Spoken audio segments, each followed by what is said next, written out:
a todos, buenas tardes.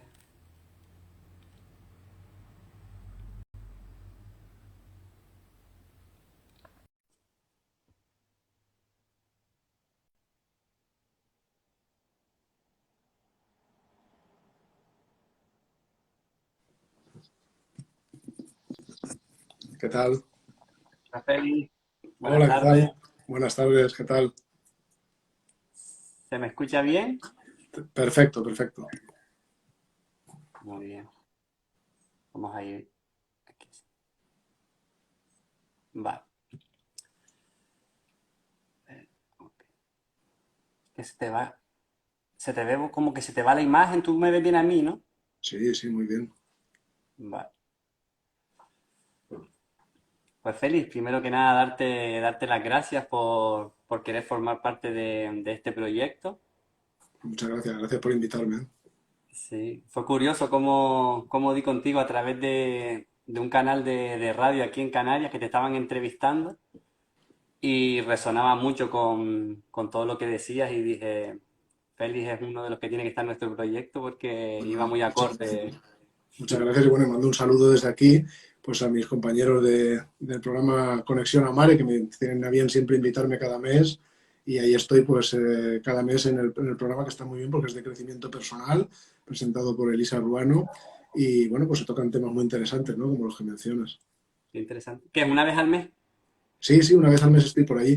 Y bueno, para mí tiene mucha importancia, ¿no? Porque yo pues tengo cierto vínculo con Canarias, bueno, no a nivel de que yo sea de allí, porque no soy de allí, pero tengo un afecto muy especial porque, bueno, pues a través de los años he hecho muchas visitas, han sucedido cosas muy bonitas ahí, he dado conferencias como la que tiene el Museo Elder, por ejemplo, de la ciencia. Mm, Cuando he ido, pues he pasado también muchas veces por Canarias Radio y por otras emisoras y siempre tocando pues, temas de meditación, de espiritualidad y crecimiento personal. Y bueno, tengo unos recuerdos inolvidables, inolvidables, sobre todo en Las Palmas y bueno, y en Tenerife también. Vale, Felipe, yo te voy a presentar para los que no te conozcan.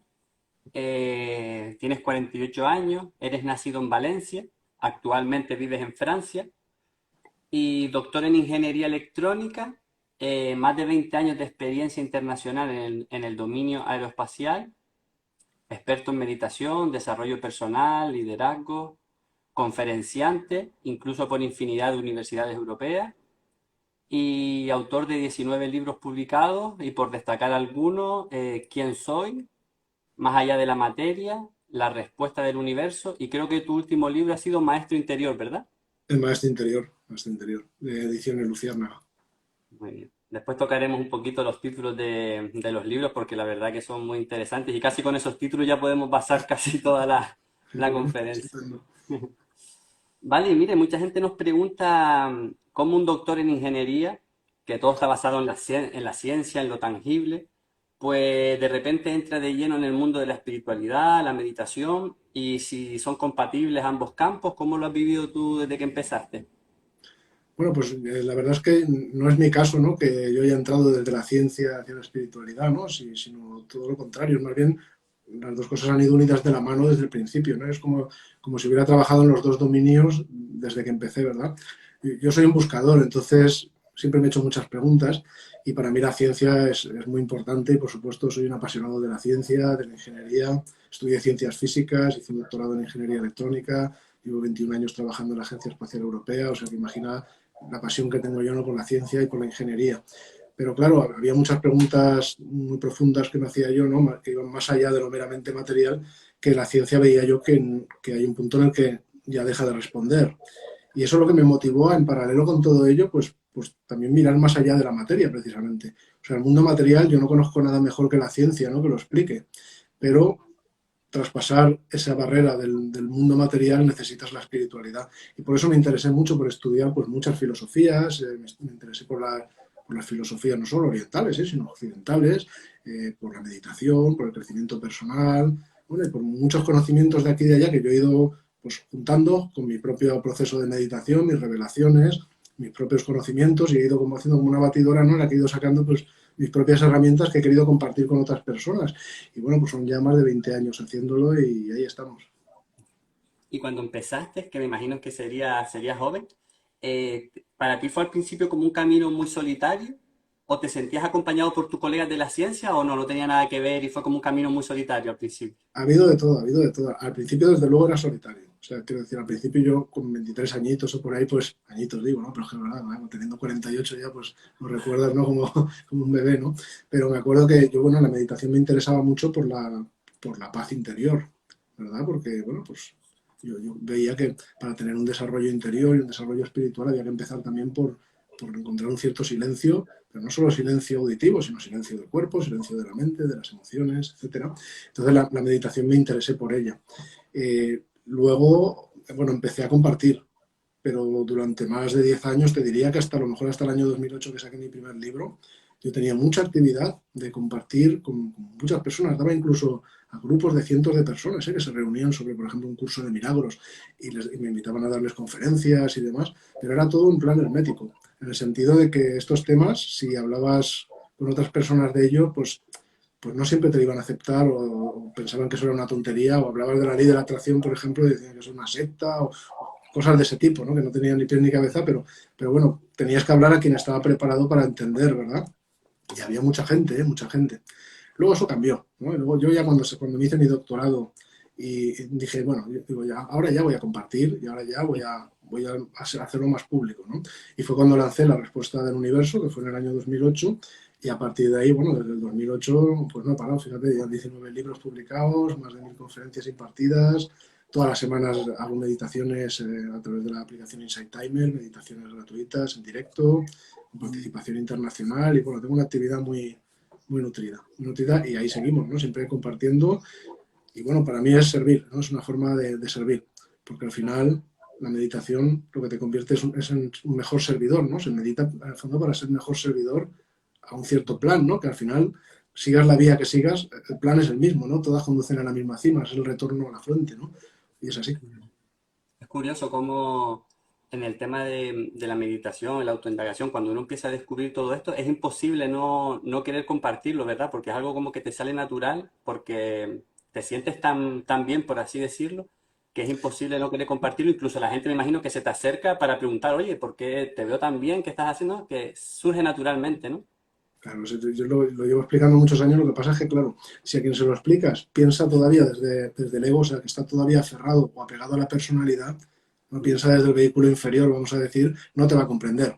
Pero quien ha trascendido un poquito, ¿no? Ese vehículo inferior, ¿no? Y empieza a pensar desde su centro, entonces sí que te entiende, es diferente, ¿no? Lo que siempre he dicho, ¿eh? Incluso en programas de televisión, aun a riesgo de no ser entendido, cuanto no puedes ser feliz si no haces felices a los demás.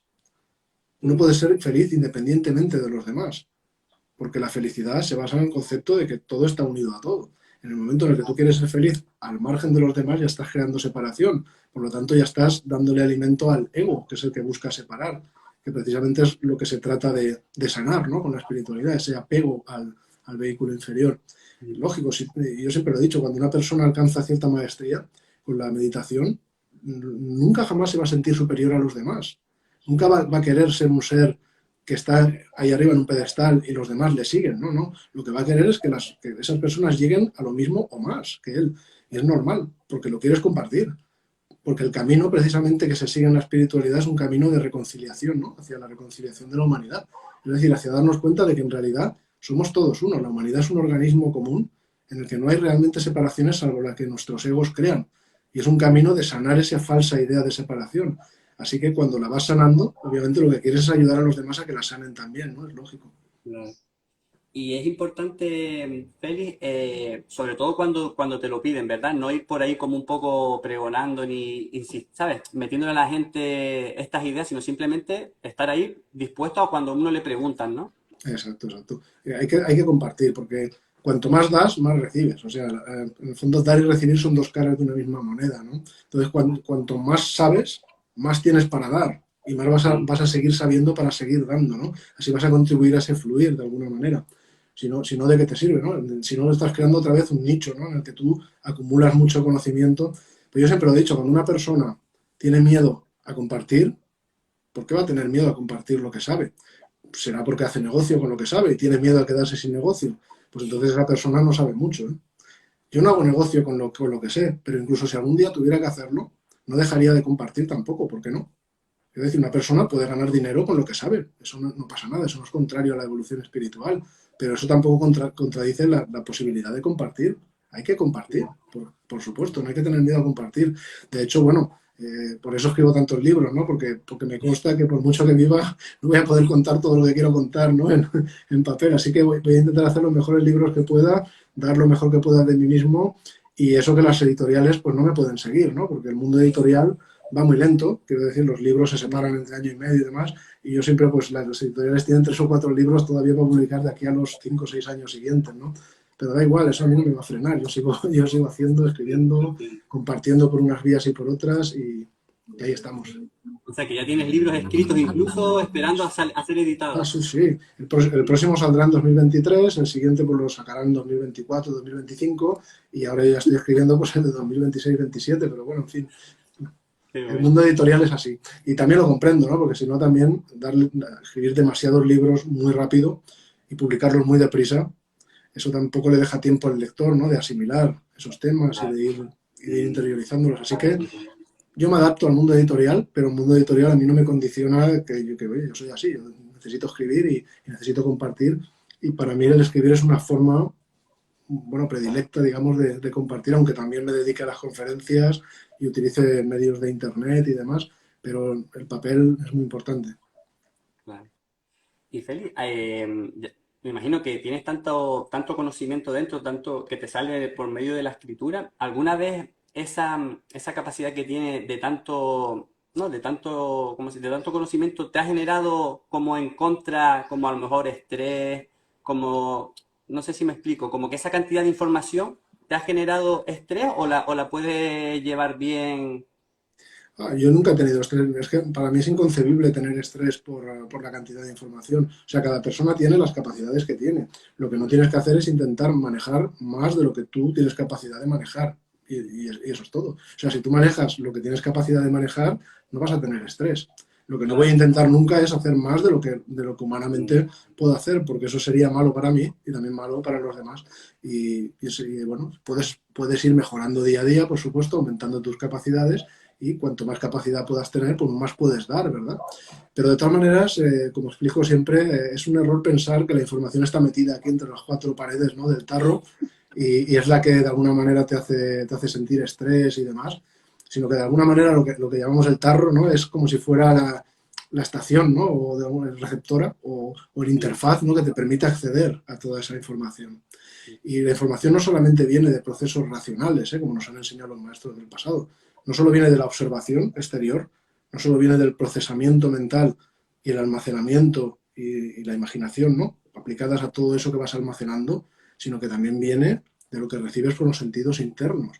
La meditación precisamente te ayuda a abrir ese sensorium interior, esa capacidad de percibir a través de la intuición, de iluminar el conocimiento con la intuición. Y entonces puedes llegar a revelaciones, puedes llegar a cosas que no son producto de tus razonamientos, pero que permiten alimentar tus razonamientos. Así es como se adquiere la sabiduría. El otro es conocimiento, pero si abres a lo superior, entonces tienes sabiduría. Claro, es como que es un canal que se abre y toda la información entra de manera natural y tú simplemente la expresas, la compartes, incluso sabiendo que no es tuya esa, ¿no? Pero es que nada es nuestro. Quiero decir, cuando una persona comprende realmente lo que nos han enseñado los maestros del pasado, lo puedes ver en todas las tradiciones. Da igual que leas el Bhagavad Gita, da igual que estudies los Yoga Sutras de Patanjali, da igual que te vayas a las escuelas de misterios de Occidente, da igual que leas o que estudies los textos del hermetismo greco-egipcio o la Cábala, que yo llevo más de 20 años estudiando y te digo que todo eso está ahí, o el tarot, por ejemplo, yo lo estudio seriamente pero no como un método de oráculo, sino como un método realmente de desenvolvimiento espiritual. Todo eso está ahí. Y uno de los mensajes clave que te dan los maestros del pasado es que tu voluntad no te pertenece. Lo que tú crees que haces con tu voluntad personal, no lo hace tu voluntad personal, lo hace una voluntad superior, ¿no? Es el nivel que en el árbol de la vida se llama de Geburah, la voluntad superior. En la Biblia, si te vas al Nuevo Testamento, fíjate lo que dice Jesús, ¿no? Que Él no hace nada por sí mismo, ¿no? Que todo lo hace el Padre en Él, ¿no? No es con estas palabras parafraseo, pero por ahí van los tiros, ¿verdad? Y lo puedes ver en muchos otros textos, incluso sagrados, ese mismo mensaje, ¿no? O sea, por ejemplo, en el tarot tienes la figura del ahorcado. El ahorcado es un señor que está colgado de los pies, no está colgado de la cabeza. Te da una sensación de inversión y además tiene un signo de iluminación en su cabeza. Esa iluminación viene precisamente de invertir, es decir, de dejar que lo superior actúe a través de ti. No Una querer que las rendición. grandes, exacto, las grandes cosas no las haces tú, no las hago yo, las hace ese gran yo a través de mí. Cuando llegas a comprender eso, entonces ya estás en una verdadera evolución espiritual, entonces ya has tenido una verdadera iniciación interior. Qué interesante. ¿Y qué es lo que crees que impide que tengamos acceso a eso, el estar tan estimulados con lo de fuera, estar siempre para afuera y crear esa separación? Efectivamente, efectivamente. Bueno, antes mencionaba, por ejemplo, los Yoga Sutras de Patanjali, pues ahí puedes encontrar toda esa información, esos elementos muy claros, ¿no? Ese apego a lo externo y ese apego también a lo interno a nivel personal, o sea, a nivel de emociones, a nivel de pensamientos, a nivel de la razón, etcétera, etcétera, hace que bloquees de alguna manera la puerta hacia donde te lleva la intuición. Por eso es tan importante la intuición. Sí, la razón es fundamental, ¿eh? Hay que utilizarla. Ningún sabio del pasado a nivel espiritual nos ha dicho que haya que matar la razón, ¿eh? En absoluto. Lo que hay que hacer es ponerla a trabajar junto con la intuición. O sea, la intuición te permite tener la iluminación de lo superior, te permite obtener revelaciones de lo superior. Esas revelaciones luego la razón las toma y las clasifica, las ordena, las procesa. Luego la memoria permite almacenarlas, ¿eh? La subconsciencia universal permite almacenar todo eso. La imaginación te permite recuperarlas, te permite trabajar, proyectar y además, a través de la razón, puedes provocar a la intuición y luego la intuición te da material para trabajar con la razón. Todo esto lo explico también en mis libros, como El Maestro Interior y algunos más que vendrán. Y ya te digo, eso está hasta en el tarot, en la cábala, bueno, donde busques, ¿eh? Se puede dar explicaciones. Y realmente es simple, es simple. No es sencillo, pero sí que es simple. O Vale. sea, en la espiritualidad lo que se busca no es la complejidad, lo que se busca es la simplicidad. Realmente incluso los métodos de meditación más tradicionales son simples, por definición son simples, pero no son sencillos. Por ejemplo, le enseñas a alguien a empezar a meditar pues observando su respiración en el abdomen y dices, oye, qué simple es esto, ¿verdad? O contar respiraciones, pero te pones a hacerlo y ves que no es nada sencillo. Y es ahí cuando te das cuenta de decir, sí, mira qué simple, pero resulta que soy incapaz de mantener mi atención en la respiración durante más de 4 cuentas o 5 seguidas sin perder la cuenta. Eso quiere decir que mi mente está entrenada precisamente para hacer lo contrario, ¿no? O sea, está entrenada para estar apegada al ruido exterior, a los estímulos de los sentidos, al bombardeo mental que hay ahí en la cabeza y la atención va pam, pam, pam, dando saltos de un sitio a otro. Mientras haces eso, todo lo que viene de lo superior está cerrando la puerta. Sin embargo, cuando tú practicas la concentración, que es la puerta de entrada a todo método meditativo, entonces enseñas a la mente a estar en una sola cosa, ya no está dando esos saltos, el ego ya no puede hacer con la atención lo que quiere, pierde el Mm, control, se ahoga, y entonces ya te abres toda esa puerta hacia lo superior y cierras esa puerta hacia lo inferior. Y de alguna manera es cuando poco a poco vas teniendo esas revelaciones, te vas dando cuenta de que haces cosas, pero que no las hace ese pequeño yo que antes creías, esa personalidad. No las hace mi nombre, ni mi apellido, ni las hace lo que pienso, ni las hace lo que siento, ni quien creo que soy, sino que todo eso se pone al servicio de quien realmente hace las cosas. Esa es la clave. mm. Claro, y es interesante porque cuando nombras el ego, también se ha demonizado mucho el ego, hay que matar al ego, hay que matar al ego. El ego al final también es una herramienta necesaria, ¿no? ¿Puedes hablar un poquito de esto? Cada tradición te dirá una cosa, ¿no? Pero hay algunas tradiciones espirituales en las que se interpreta, o se cree interpretar, que al ego hay que destruirlo. Y yo, bueno, yo no tengo nada en contra, quiero decir, yo respeto todas las posturas, ¿eh? Sobre todo enseño que en la espiritualidad hay que ser humilde y tolerante. Es decir, hay muchos caminos que llevan hacia la misma cima, tú tienes el tuyo, yo tengo el mío, a lo mejor, cada cual tiene el suyo y todos son igual de respetables. Hay que ser tolerante con los caminos que utilizan los demás, porque todos conducen hacia lo mismo, pero hay que ser humilde también de entender que el mío no va a tenerlo todo porque ningún camino lo tiene todo y de todos los demás se puede aprender algo, ¿no? Entonces esto para empezar es algo importante, ¿no? Entonces hay caminos que te dicen que el ego, pues que hay que matarlo. Bueno, yo no estoy de acuerdo y además me consta que eso es una interpretación exotérica un poco de algunas cosas que dicen algunos caminos espirituales que no han sido del todo bien interpretados, pero en sus versiones esotéricas sí que se dice claro que el ego no se trata de destruirlo.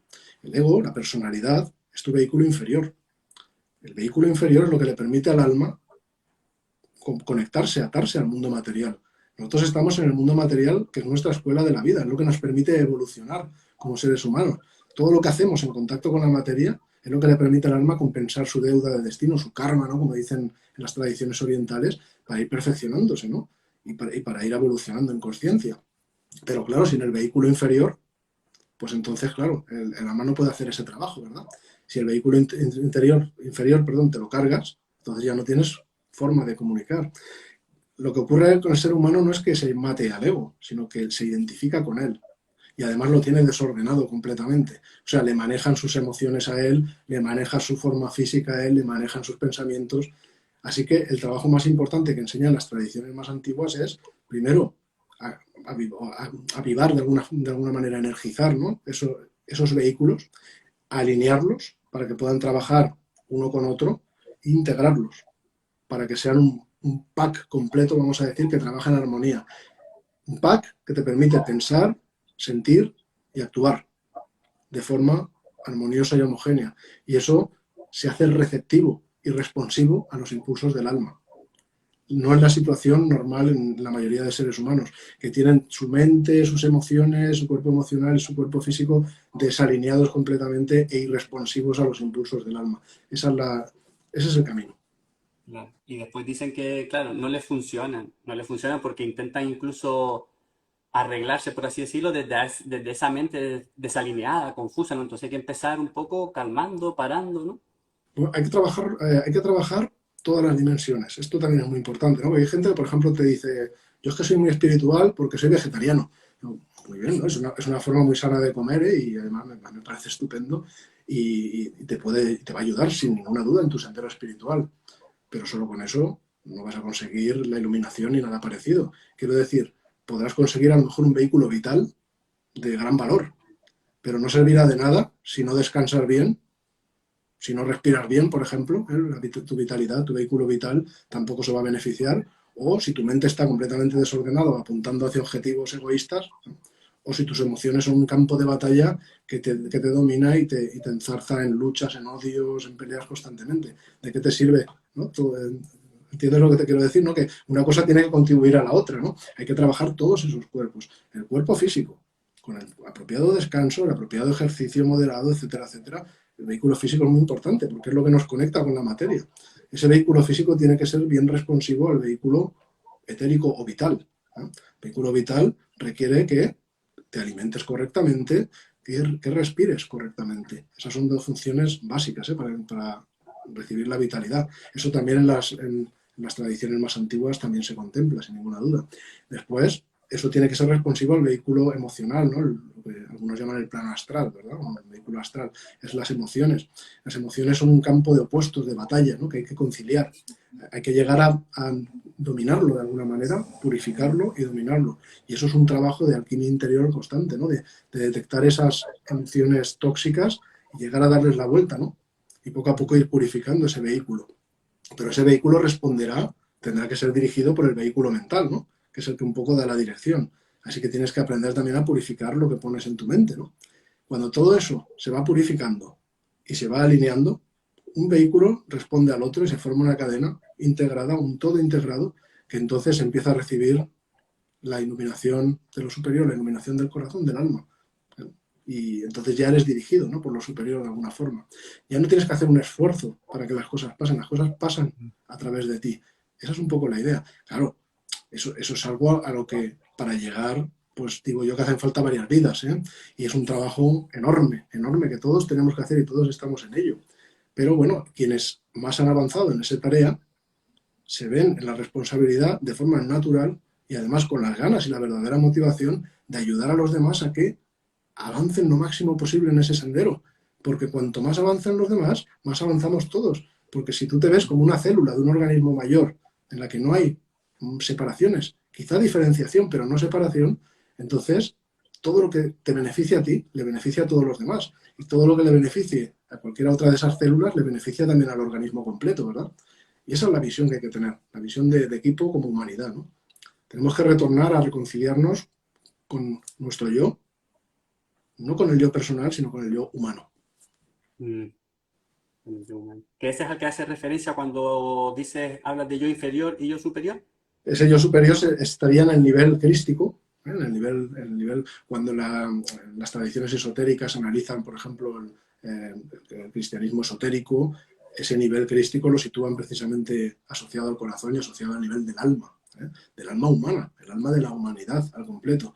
Eso ya es un nivel de iluminación muy elevado que pocos han alcanzado realmente, ¿no? Pero es al que deberíamos dirigirnos, ¿no? A ser una humanidad unificada, es decir, que funciona como un todo, donde incluso yo me siento una célula no separada, sino diferenciada simplemente de ese todo, de esa humanidad, e incluso llegar todavía más a sentirte tú la humanidad entera. O sea, sentir ese yo humano, eso es un nivel al que no hemos llegado y es el siguiente salto evolutivo. En algunas tradiciones le llaman bueno, es como si fuera una quinta raza humana, ¿no? Como si fuera la siguiente evolución que tiene que llegar el ser humano, ¿no? Pero eso, si analizas los textos más antiguos, ese mensaje lo puedes ver. Fíjate que estamos hablando de un nivel muy elevado de conciencia que no es el que tenemos ahora, pero no es el máximo que se puede llegar, ¿eh? La conciencia cósmica ya sería llegar a identificarte con el universo entero, o sea, tú eres el universo entero, no hay separación. Mm.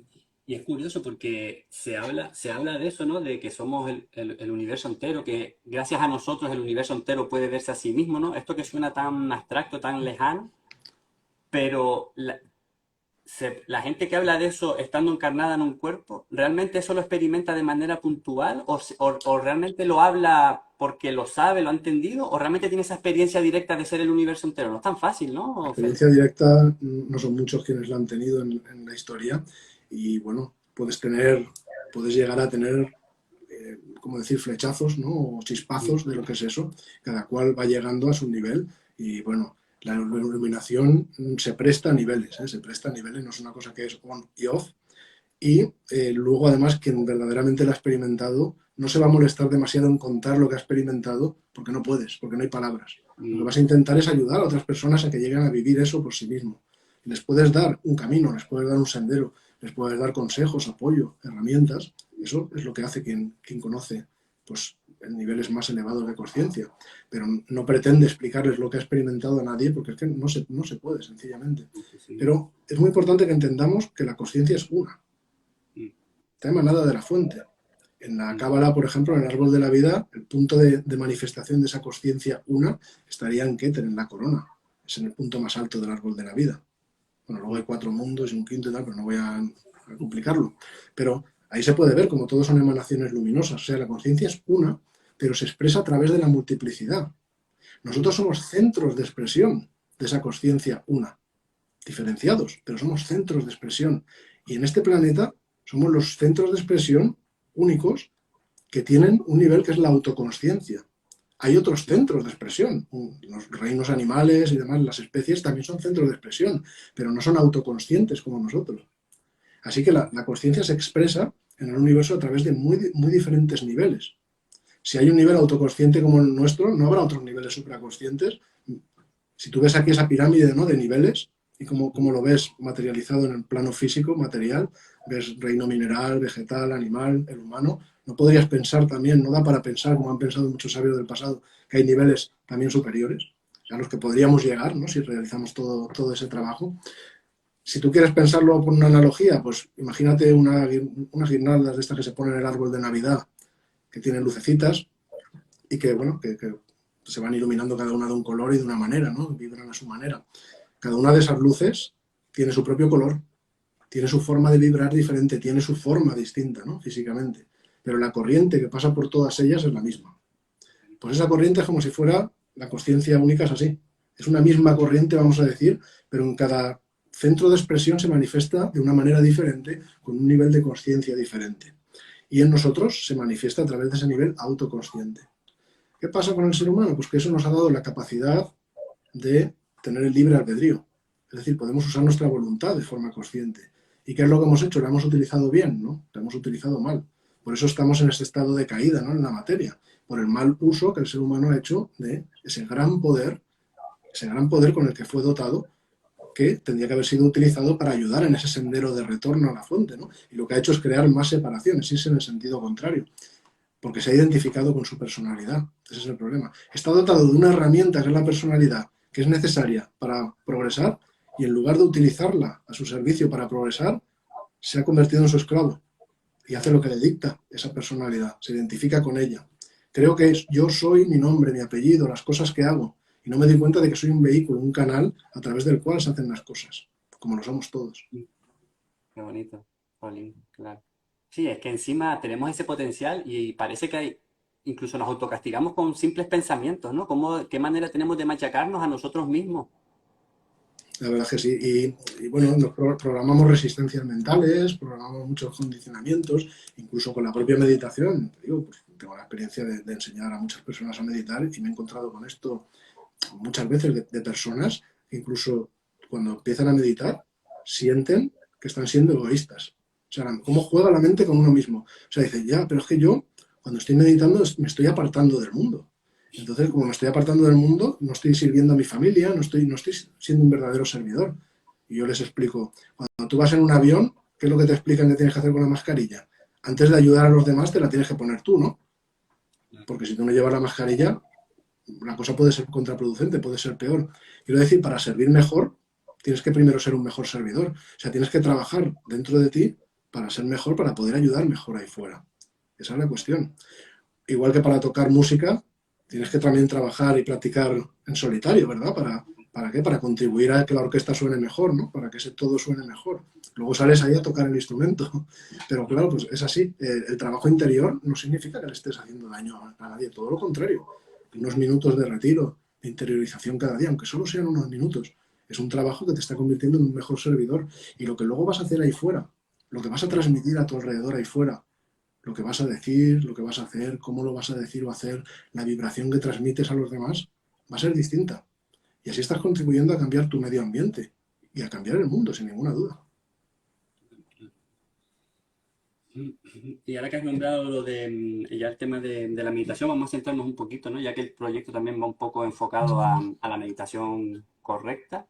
Tú hablas mucho de la concentración. ¿Por qué es tan importante adquirir una buena concentración como primeros pasos en la meditación?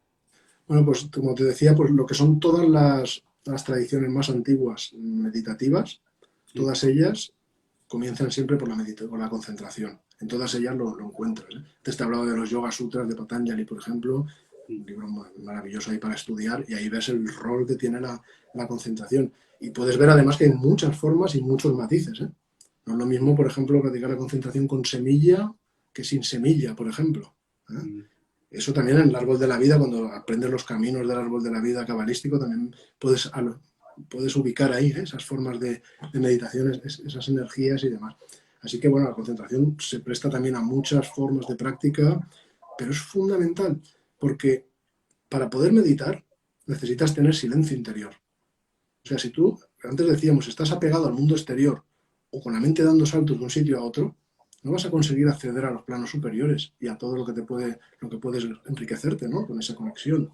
Entonces es necesario cerrar esa puerta hacia lo exterior y cerrarle la puerta también al bombardeo mental, a las emociones, a todo el ruido interior que viene de la personalidad. Y eso es lo que te entrena la concentración. Ahí, por ejemplo, el mindfulness está muy de moda, ¿no? Sí, dices, voy a practicar mindfulness observando mis pensamientos sin juzgar, sin intervenir, etcétera. Eso está muy bien, pero si te pones a hacerlo y no has practicado nunca, lo más probable es que te lleves un disgusto, porque dirás, fíjate, tan fácil que me lo pintan y tal, pero es que es imposible, el bombardeo que hay aquí, es imposible seguir eso. Sin embargo, ¿qué se hace? Se empieza primero unas semanas a practicar la concentración. Trabajo duro, ¿eh? La Sí. concentración es un entrenamiento que requiere esfuerzo, pero te enseña a dirigir la energía. Donde pones la atención, pones la energía. Si tú puedes concentrar la atención en una sola cosa durante un largo periodo de tiempo, a eso le estás dando toda tu energía. Así que, y además estás evitando que la mente divague. Eso te vas acostumbrando, la mente se va haciendo más silenciosa. Y entonces en ese silencio sí, puedes ver aparecer una burbujita, un pensamiento. Y entonces sí, lo puedes seguir, lo puedes trabajar. Eso ya es más llevadero. Pero tienes que haber practicado antes la concentración. Ahora, concentración no es lo mismo que meditación. Si somos técnicamente correctos en la meditación, sería más bien tomar un objeto meditativo, que puede ser un problema a resolver, un símbolo místico, un objeto mental, una imagen, lo que quieras, y no solamente analizarla desde el punto de vista mental, sino aportándole la luz de los planos superiores. Para eso necesitas la concentración, para concentrarte en lo que quieres analizar, en lo que quieres meditar, pero después tienes que también, después de la concentración, abrir tu mente a cualquier cosa que llegue. Claro. Esa conciencia sin elección de la que hablaba Krishnamurti, por ejemplo. Bueno, pues esa apertura sin semilla, el que decíamos antes, una forma de decirlo, pues eso, unido a la concentración, te da la meditación. Luego, fíjate, en la oración hace falta la concentración. Se puede orar con la boca, se puede orar con la mente, también se puede orar con el corazón. La práctica del esicasmo, por ejemplo, que viene del cristianismo ortodoxo, todavía se practica en el Monte Athos, en Grecia, pues bueno, es una práctica que es concentrativa, pero luego es contemplativa también. Si tú buscas la contemplación, si tú buscas conocer un objeto, pero no solo iluminarlo con la sabiduría superior, sino convertirte en ese objeto, entonces tienes que contemplar. Tomas una flor, primero estás el observador, que eres tú, está la flor, está el proceso de observar, están las distracciones, consigues con la concentración que las distracciones se vayan, va incluso el proceso de observar al final, te conviertes en él, al final te fundes en uno con ese objeto, eso es el objetivo final, esa absorción en el objeto mismo, ¿no? A eso que te lleva, te conduce hacia ahí la concentración, te concentras en ese objeto.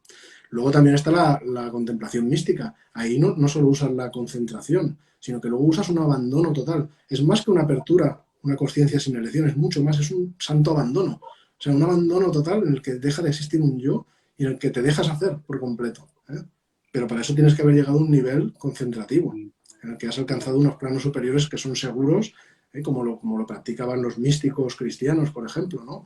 Ahí te puedes ir a ver libros, por ejemplo, pues bueno, Santa Teresa de Ávila, San Juan de la Cruz, etcétera. Todos estos místicos, Miguel de Molinos, nos han dejado grandes escrituras y, bueno, podríamos citar a muchísimos más. El esicasmo, por ejemplo, es un ejemplo muy claro, ¿no? de esa vía, ¿no? A través de una oración muy simple, repetir, ellos repiten el nombre de Jesús, pero se puede utilizar cualquier otro mantra si lo adaptas, no hay ningún problema, en el corazón, que es el órgano cuya contrapartida espiritual se asocia siempre al alma en la mayoría de tradiciones. Estamos divididos en tres partes, ¿no? Espíritu, alma, cuerpo, ¿no? De alguna manera. Tres vehículos, ¿no? Se le pueden poner varios nombres, pero en el corazón el vehículo central es el alma, ¿no? A nivel del alma humana. Y ahí llegan esos místicos. ¿Ves? Pues para llegar necesitan la concentración. Repetir un nombre al ritmo de la respiración, con la atención puesta en ese órgano, pero no físico, sino su contrapartida espiritual. Y es curioso cómo debido a ese nivel de concentración muchas veces se experimenta como un vacío, ¿verdad? Y ese vacío a mucha gente incluso le asusta y como que enseguida, ¿no? No confía y enseguida como que ese vacío lo que les genera es miedo y como que ya, ¿no? Es curioso como ese vacío, que si te abres a él al final puede ser una apertura, un gozo muy grande, pues todavía tendemos ese miedo, ¿no? A ese vacío. Tiene miedo. Pero mira, si te ves las moradas, por ejemplo, de Santa Teresa, pues puedes aprender realmente que efectivamente lo que se trata es abrirse. Los místicos cristianos, por ejemplo, que buscaban la fusión directamente con Dios, o sea, con la fuente. O sea, buscaban lo más grande. Esa fusión no se busca por un camino, ¿vale? Sí, pero al final el objetivo no es tú fundirte, sino dejar que sea la fuente la que vaya a ti.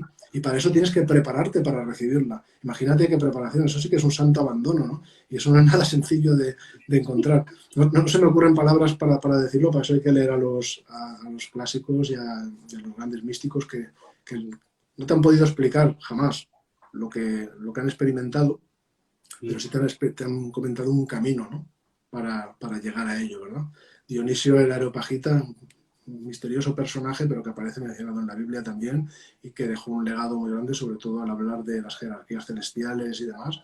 Decía que de la fuente no puedes decir nada, porque en el momento de intentar decir algo, ya no es la fuente. Por ejemplo, el cabalista Isaac Luria decía lo mismo. No voy a escribir nada sobre Cábala, porque hablar del creador es imposible. Cada vez que intente decir algo, ya estaré estropeándolo. Lo que sí que hablaban los cabalistas, Cábala viene del verbo hebreo lekabel, que significa, entre otras cosas, recepción. Entonces, recepción. Un cabalista no te intenta describir lo que es la fuente. Lo que hace es colocarse en el lugar de un receptor de la luz superior, de la luz que viene del creador. Entonces, cuanto mejor receptor seas, más te vas a parecer a esa fuente. Y esa forma sí que lo puedes describir. No puedes describir lo que es la fuente, pero sí cómo acceder a ella, ¿no? De alguna manera. Y si te pones en el lugar del receptor, ahí sí que puedes hablar en los términos que se puedan entender o por lo menos dar un camino, ¿no? de regreso a la unidad. Todo es un camino de regreso, ¿no? La espiritualidad es un sendero de retorno a la unidad. Es esa fuente, ¿no? De la que emanamos, esa es nuestra esencia, ¿no? Fíjate, cuando se habla de religión, las religiones son senderos espirituales exotéricos, basados en dogmas y demás, pero perfectamente en línea con el propósito espiritual, que es el regreso a la fuente. Religión viene de religare, volver a unir. O sea, volver a unir. Pero no solamente unir una comunidad en horizontal, sino volver a unir en vertical. Volver a unir. O sea, algo que estaba unido y que por alguna razón se separó. Eso es la solución para resolver el problema y volver a atar lo que estaba originalmente atado, en la unidad. Y Félix, ¿qué piensas? A veces se dice que el momento de la muerte en sí, ¿no? Cuando se genera todo ese proceso, de manera natural, como que puedes experimentar esa unión con la fuente, pero que claro, si no estás preparado, pues seguro que van a venir tendencias, ¿no? Pasadas, lo que es la ley de causa y efecto, ¿no? De todo ese condicionamiento, te puede un poco evitar conectar con esa fuente. ¿Qué piensas tú acerca de eso en ese momento de la muerte? Si es crucial, si no es crucial. Para eso, bueno, para empezar, tienes que leer lo que nos han dicho quienes lo han experimentado, ¿no? De alguna manera, quienes han experimentado la inmortalidad consciente, ¿eh? Porque el objetivo de verdad es la inmortalidad consciente. Ese es el verdadero objetivo. Así es cuando se sabe morir. Saber morir es ser conscientemente inmortal. Y eso, por supuesto, requiere todo un proceso, no solo de conocimiento, sino de trabajo interior. Pero quienes lo han llegado a realizar han dejado escritos. Os invito a leer a Paramahansa Yogananda, por ejemplo, a Ramana Maharshi, el libro Quién soy, por ejemplo, él experimentó situaciones así. Y luego han habido muchos casos, ¿no?, de documentados de personas que han tenido experiencias cercanas a la muerte, ¿no? Y relatan situaciones así. Así que eso nos da una idea de que efectivamente, pues obviamente, ¿no?, en ese momento pues se tiene que experimentar al menos un acercamiento, un proceso que te va llevando, pero no a la fuente, no creo yo que a la fuente. Si sigues las enseñanzas que dejan los sabios de todos los tiempos, te digo, vete a Platón, vete a Pitágoras, vete al antiguo Egipto, donde quieras, de alguna manera todos hablan de la reencarnación. O sea, todos hablan de que el alma está en un proceso de perfeccionamiento, tiene un karma que compensar de alguna forma y encarna en un vehículo material la personalidad que te decía, que es un vehículo útil para en esta escuela de la vida, en contacto con el mundo material, evolucionar. Puede que evolucione, puede que se quede igual, entonces luego tendrá un ciclo de asimilación y tendrá otro ciclo en el que se pondrá otro traje.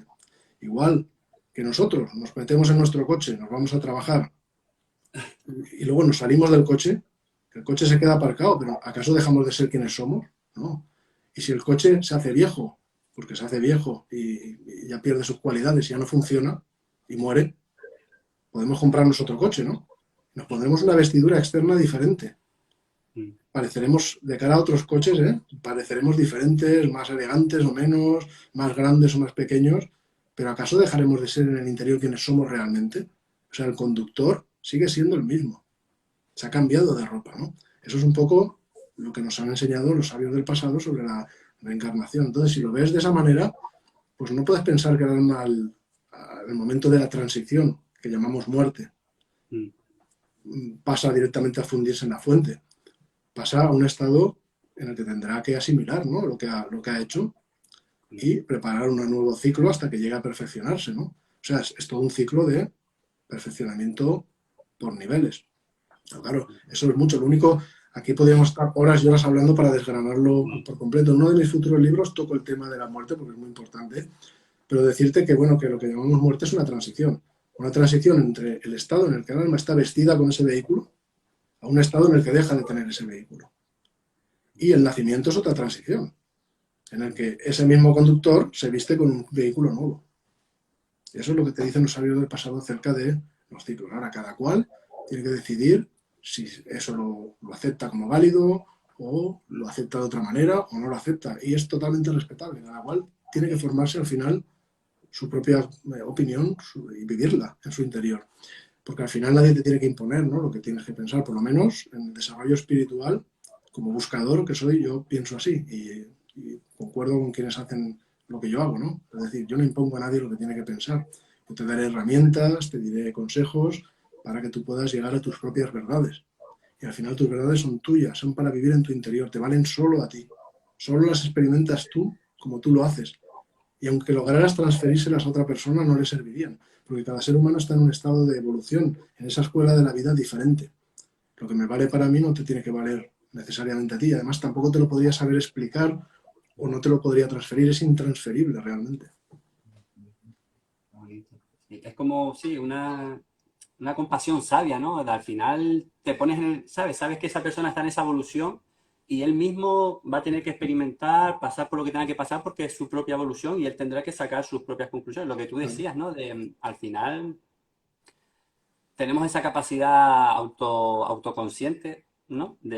Al final yo creo que como ser humano somos muy afortunados por poder tener esa capacidad, ¿no? De uno mismo autoindagar y Claro. sanarse y verse y Y luego ayudar a los demás, pero no puedes hacer su trabajo interior.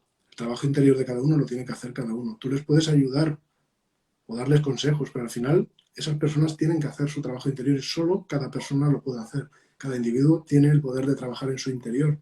Y tampoco debemos intentar compensar nosotros el karma, ¿no? O la deuda de destino que acarrea a otra persona, porque no podemos. Porque entonces estaremos compensando nosotros karma, nosotros, pero no lo compensará esa persona. Lo tiene que hacer cada cual en su interior. Tú puedes ayudar, puedes, por supuesto, transmitir tu compasión, transmitir amor a otras personas para ayudar, para encauzar su rumbo, sobre todo cuando se pide ayuda, ¿no? Pero lo que no vas a poder hacer es ese trabajo interior por otra persona. Eso es un trabajo que cada uno lo tiene que hacer dentro. sí, es más es un acompañamiento, ¿no? Más que saber que esa persona tú vas a estar ahí, que puede contar contigo, la acompaña, pero tiene que hacer su trabajo, claro. Luego cada persona tiene que volar sola y tiene que volar en un vuelo que no es exterior. Al final es un vuelo interior, ¿eh? Es un trabajo que ocurre dentro, ¿eh? Ocurre dentro, pero luego se manifiesta fuera, porque como es dentro, es fuera. Por eso, bueno, siempre digo que el trabajo para cambiar el mundo, ojalá se pudiera hacer directamente, globalmente ahí, en el mundo, ¿no? Cambiar toda la sociedad y el mundo entero. Pero lamentablemente, por todas esas brechas que ha creado el ser humano, es imposible. Lo que sí que podemos hacer es, cada uno de nosotros, trabajar en nuestro interior para ser mejores servidores. Entonces salir luego ahí a servir mucho mejor. Como es dentro, es fuera. Hay que hacer como los alquimistas más antiguos, ¿no? Que la alquimia pues te decía ora y labora, ¿no? Los alquimistas oratorio y laboratorio tenían. Y No estaban siempre en el atanor ahí con transmutando el metal, el vil metal en oro, ¿eh? Sino que tenían su oratorio y pasaban ahí tantas o más horas, ¿no? ¿Por qué? Porque en el oratorio te transformas por dentro. Cuando tú cambias por dentro, entonces cambia lo que haces tú ahí en el laboratorio.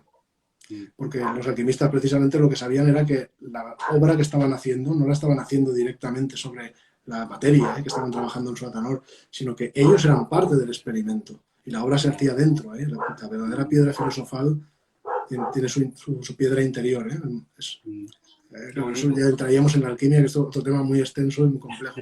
Pero la cuestión es que los alquimistas te lo decían, ora elabora, ¿no? O sea, Claro. trabaja dentro de ti en el oratorio para luego hacer mejor tu trabajo en el laboratorio. Pues nosotros tenemos que hacer igual, trabajar con la meditación en nuestro interior para convertirnos en mejores servidores en nuestro oratorio interior y luego salir al laboratorio de la vida ahí a darlo todo y de otra manera, porque somos personas reinventadas, capaces de servir mucho mejor. ¿No? Cada uno a su manera y cada uno sin tenerle que decir a los demás cómo tienen que servir ni cómo hacerlo, porque eso lo tiene que decidir cada cual y lo tiene que cada uno sentir a su manera. Pero si trabajas dentro, servirás mejor ahí fuera, eso es seguro. Eli, voy a mirar.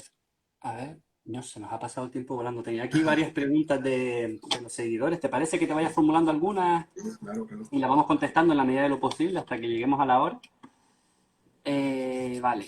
Eh, esta vez, esta, no. Era esta, perdón, era esta. Por aquí nos preguntan, ¿se puede encontrar la felicidad verdadera y permanente? Bueno, es una gran pregunta, pero yo la he abordado también en muchos libros, en diferentes niveles de profundidad. Es que la felicidad se presta a diferentes interpretaciones porque la estamos intentando analizar mentalmente. Mm, Entonces, la verdadera felicidad, la auténtica felicidad, no se puede analizar mentalmente. Porque entonces, de nuevo, lo mismo que decíamos antes de la carga, la verdadera felicidad es esa fusión, ese uno con el todo. O sea, ese mm, ser uno con la fuente, esa es la máxima felicidad que se puede alcanzar. claro. Después, bueno, hay otro nivel que sería a lo mejor la conciencia de iluminación, la conciencia cósmica, la fusión con el universo entero, ¿no? No con Mm, la fuente, sino con el universo, con toda la creación, sentirse uno. Eso que lo han conseguido unos pocos avatares que han pasado por este mundo y nos han dejado legados, ¿no? mm, También Otro nivel de felicidad sería ser uno con la humanidad entera. Eso sería un nivel de felicidad humano al que deberíamos llegar. Qué claro.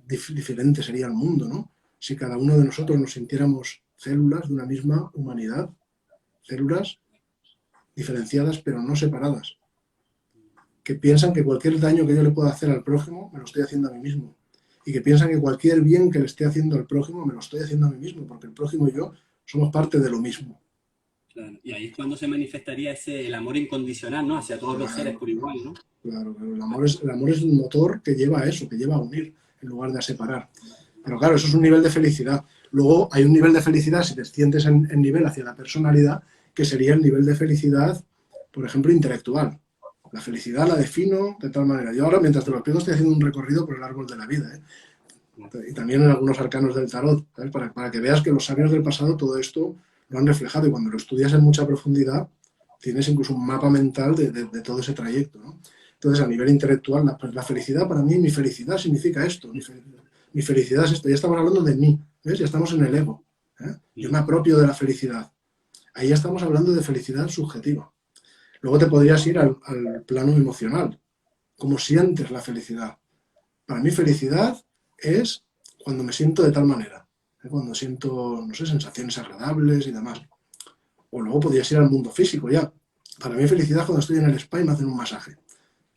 ¿Te das cuenta los diferentes niveles? ¿Eh? no muy limitado, Hay ¿no? quien, cuando consumo determinadas sustancias, soy feliz. ¿Eh? Eso es felicidad puramente física, ¿no? Vamos a decir.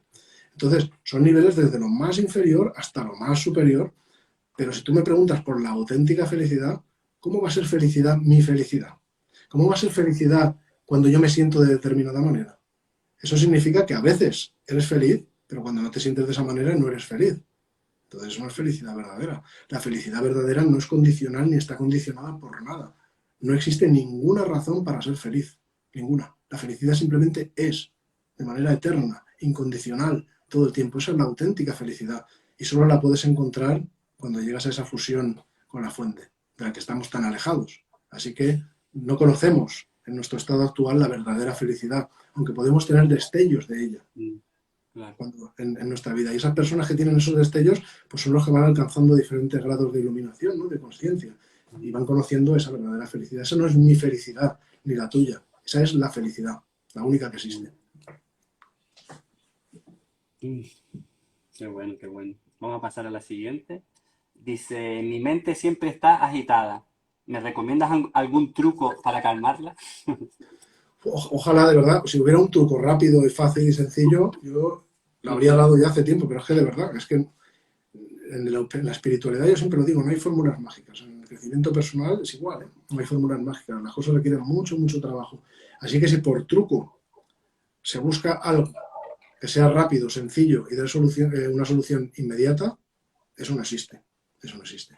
Ahora, lo que sí que te puedo dar es un buen consejo, que funciona de maravilla, pero requiere trabajar, trabajar, trabajar con una paciencia inmensa, el tiempo que haga falta, los días, semanas o meses que haga falta y todos los días. Practicar 10 minutos de concentración al día.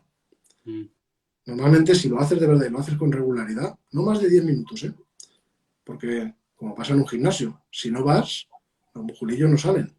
Pero si vas y te pegas un palizón y te pasas de tiempo, también te puedes lesionar.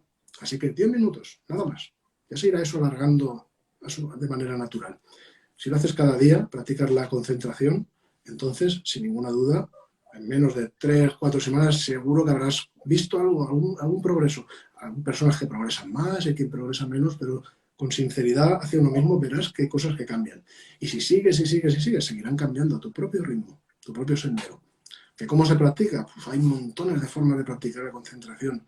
Eh, yo recomiendo a quien quiera aprenderlo y no lo conozca, pues que os unáis a las meditaciones que hago los jueves en la plataforma que es totalmente gratis, Insight Timer se llama, Insight Timer.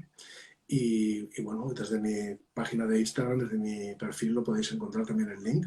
Todos los jueves a las 7 hora peninsular, hora de Madrid, 7 de la tarde, a un directo de meditación, media horita, y ahí tocamos la concentración, la incluyen todas las meditaciones, intuición, compasión, fraternidad, la paz mundial, visualizaciones, desarrollo. Ayer hicimos una para mejorar la memoria, por ejemplo, Hemos hecho especial de meditaciones especiales en Nochebuena y en Nochevieja. En fin, ya llevamos más de 100 seguidas y ahí sigo semana tras semana al grano, ¿eh? No son conferencias ni nada parecido. Introduzco la meditación, meditamos y nos llevamos esa paz media horita. Así que bueno, quien quiera practicar, bienvenido soy. Vale, por aquí nos preguntan, hemos tocado un poquito esto por arriba, pero esta persona dice, ¿qué es la espiritualidad para ti? La espiritualidad, que no se debe confundir con religión, porque son dos cosas diferentes, la espiritualidad es un sendero de retorno. Es un sendero de retorno desde lo múltiple hacia lo uno. Es el sendero que conduce a la unidad de la que nos hemos separado, lo que explicaba antes. Luego, ¿cómo la expresas en cada corriente espiritual? Esos solo son diferentes caminos, pero todos hablan de lo mismo.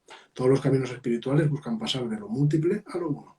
Son como si fuera una misma montaña, con una misma cima, que es el objetivo único que hay, ese retorno a la fuente, y cada sendero espiritual es un camino que va con una ladera diferente, pero todos conducen hacia lo mismo.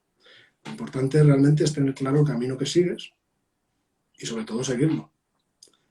Hay quien sigue varios caminos, yo no tengo nada en contra de eso. Hay quien se aferra a uno, pero se aferra a uno que no va con él y luego cambia. Hay quien a lo mejor intenta, la avaricia le mueve a buscar demasiados caminos y al final es contraproducente. Cada persona es un mundo, cada persona está en una etapa evolutiva, en su sendero interior diferente, a nivel de conciencia, y cada persona pues necesita un camino diferente y tiene que encontrarlo. El camino te tiene que encontrar a ti, tú tienes que encontrar ese camino y cada uno lo tiene que hacer a su manera.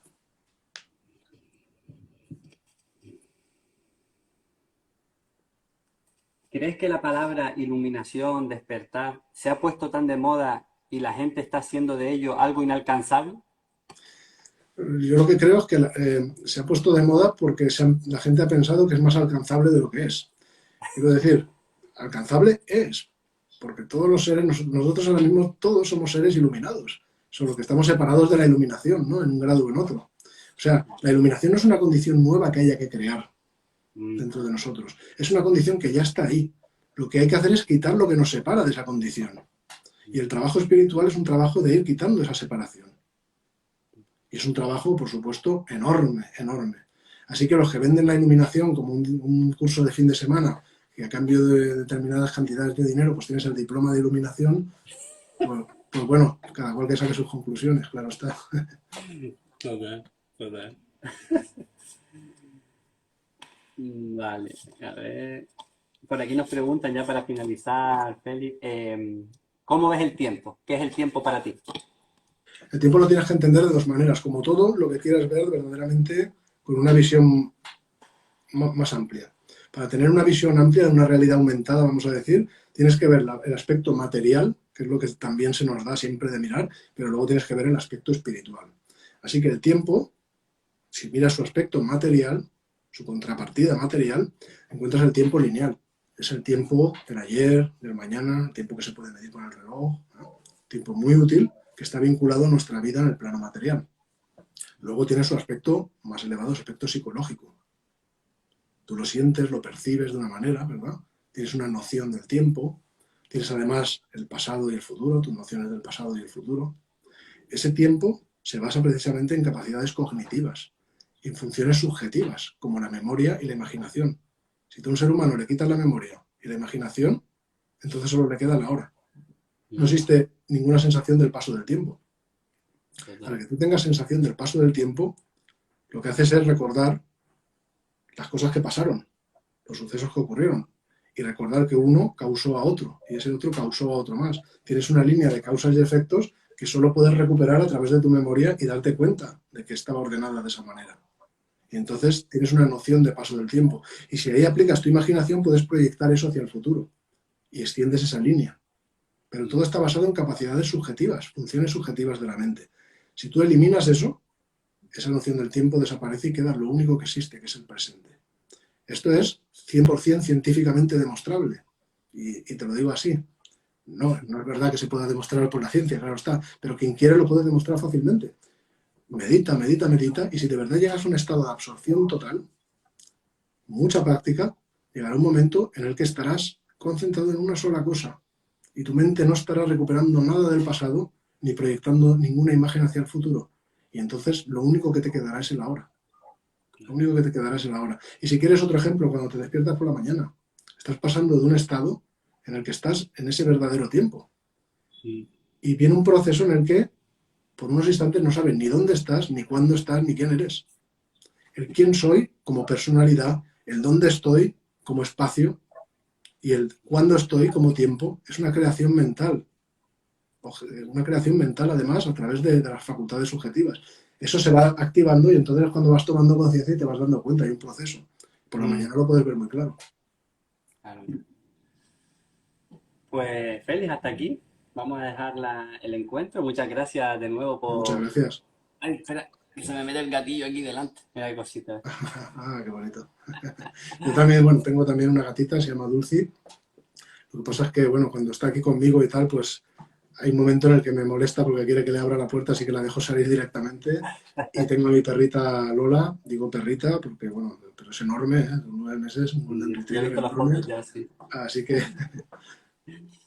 Pues Félix, encantado de haberte conocido personalmente. muchas Y gracias. nada, quién sabe si el día de mañana volveremos a encontrarnos, tener otro encuentro para seguir aclarando dudas de gente, porque la Claro que verdad que sí. teníamos muchas preguntas que nos habían hecho. Así que nada, Bueno, pues gracias y un placer y que muchas tengas buena gracias. tarde. Gracias. Chao, Un Félix. abrazo y mil gracias a todos, por estar ahí. Gracias. Hasta pronto. Hasta pronto.